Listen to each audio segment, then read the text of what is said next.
So it seems like there's some people who really don't like the way Tower of God Season 2 looks. And hey, we all have our opinions. I'm just happy Tower of God Season 2 is here. I'm here for the ride. I haven't watched Season 1 since it finished, I'll be 100%, but I have seen the comparison shots online about how Season 1 looks, how this season's looking, people saying downgrade or doesn't match the original art style, I don't know. That's gonna be a heated debate. I'm just happy to sit back for Tower of Peak. The biggest surprise about this episode was a character who I thought was just going to be kind of like a blonde D-bag. Just kind of that arrogant, like, oh god, this is going to be an insufferable character who I'm going to just hope gets pushed off the tower, Rachel style. Turned out to be a very enjoyable character. Like, there's elements about what this character, Wangnan, will say, but like, it's kind of facts. Like when he gets a little hostile towards the kid, saying like, hey, do you really want like some kid to be up there when we get up the floors? Like maybe we should he starts speaking a little facts, and I'm thinking to myself, okay, you know, he's seeming a little bit dickish. But then when he turns on the actual dick of the group, who's basically like, let's take a vote of who gets to stay here, and he like protects them, I was like, okay, respect to this guy. Bam though, he's got that new look. Thug life. The Thug Life chose him. I was actually a little interested. I was like, is this supposed to be a secret? Because, like, very clearly it's Bam. And, I mean, given the flashbacks, of course, like, you would have to be a blind man not to see that. From what I'm reading, maybe in the source material, it was a little more debated if it was him at the time. It was a little more secretive.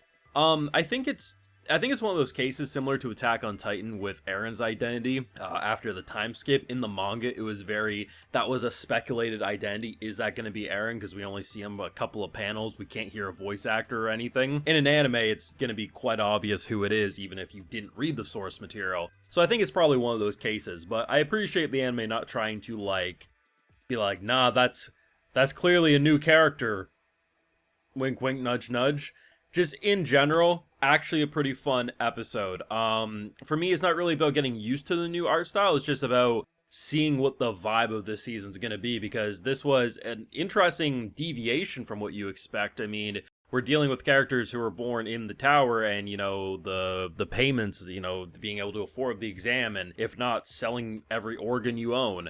Pretty solid first episode. Now, of course, I have full live reactions over on Patreon. If you want to see my full and good thought to any of these Tower of God episodes, it's going to be over there exclusively. So, first thing I want to talk about is Bam. So basically, from any other character's point of view, he's a terrorist, right? He's basically doing these horrible things.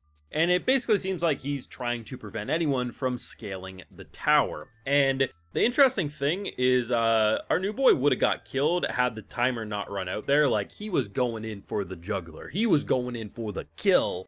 And honestly, it's interesting that the only thing that actually worked on him was that moment that gave him... It wasn't because of the bomb, necessarily. The bomb was just an added, like, he wasn't defending himself properly. It was the fact that what this guy said, it basically reminded him of the past, which then triggered him enough to let his guard down, and obviously that's what happened. And then we see some blood arts happening that he heals himself. It's like spider arachnid legs coming out. It was pretty damn creepy, I gotta be honest, but very, very cool visually. The whole fight there and just like what he was doing is very interesting, because like initially when he comes out of the elevator, they just sit down. And then, like, some little girl sits down, some big guy sits down, the mom or aunt or babysitter sits down, right? Like, it's like, okay, I guess they're all just gonna keep on scaling for some reason. And then it's like, once everyone was there, he's like, okay, now I'm gonna kick all of your asses. You guys can't scale this. And honestly, props to them. They put up a decent fight overall, but had the emotional turmoil not hit, they probably would have all been defeated right then and there, if I'm being honest. But like I said, I think one of the bigger surprises, if not the biggest surprise of this episode, was Wangnan. So we have this character who, you know, you look at the character design, you're like, oh, this is going to be an arrogant douchebag-like character. Ends up not passing too well. He gets like flamethrowered, he's like, all right, I'll try again tomorrow. And then the debt sharks come in, you know, the loan collectors, and he's taking his ice bath, he's trying to chill, and they're basically saying, listen, sign this and your debt goes away. And I'm thinking to myself, you know, diet. I'm like, okay, like, does he have, like, I was a little too innocent at first, because when it says, like, organ diets, I was like, okay, you know, like, maybe he has to eat certain organs and, like, they're gonna test. No, like, selling your body, and then you get skinny because of it, because you lose your liver. You lose your eye. And I'm like, oh, Lord. The thing that actually sold me on this character, because up to that point, I wasn't necessarily vibing with him, but when they pay for his meal that gets delivered and he looks them and he says something like, I should have got like the sweet and sour pork or instead if this is how it was going to be. Because at the end of the day, you might as well make your last meal decent if they're going to pay for it anyway, because if you don't pass this next time, well, ultimately you're shit out of luck.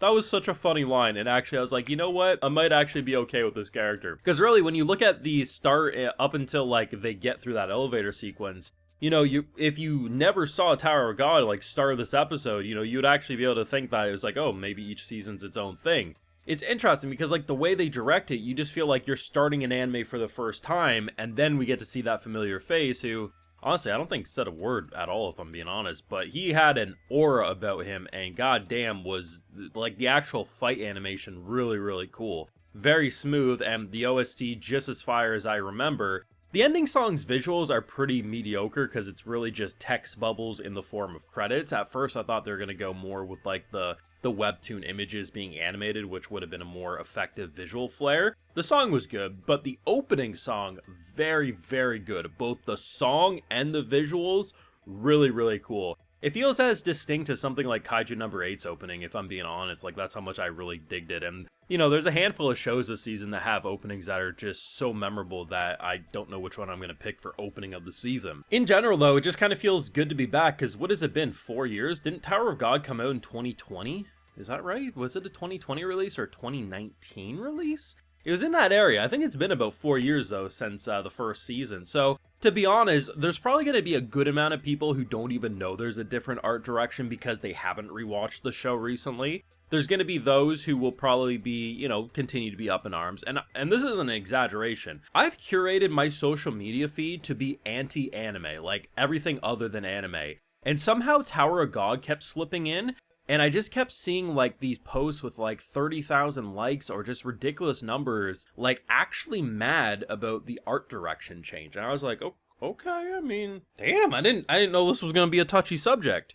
Though, based on, like, the Reddit thread and stuff so far today, it seems like people are vibing with this. I don't know, maybe it's just Twitter and the likes being mad as per usual, but, either way, this was interesting. It was kind of bold by introducing a character who I think normally would infuriate you with this type of design and personality, but actually came out, I was like, you know what, I'm here to see more, and I think the thing I think most of us are excited to see more is long hair Bam and what he's going to be up to. Let me know what you thought of this episode, though, down below. Be sure to leave a like if you enjoyed, subscribe if you're new around here, of course, ring that bell, and like I mentioned, we got those full live reactions over on Patreon, and hey, while you're over there, I'll also give you a video shout out. Alright, so today we got Sheen 1815. Napoo, Tyler LaCour, Gun Bunny, Edwin, Dan Yang, and we also have True Obelisk. So I appreciate the support, everyone. Please take care, and you all have a good one.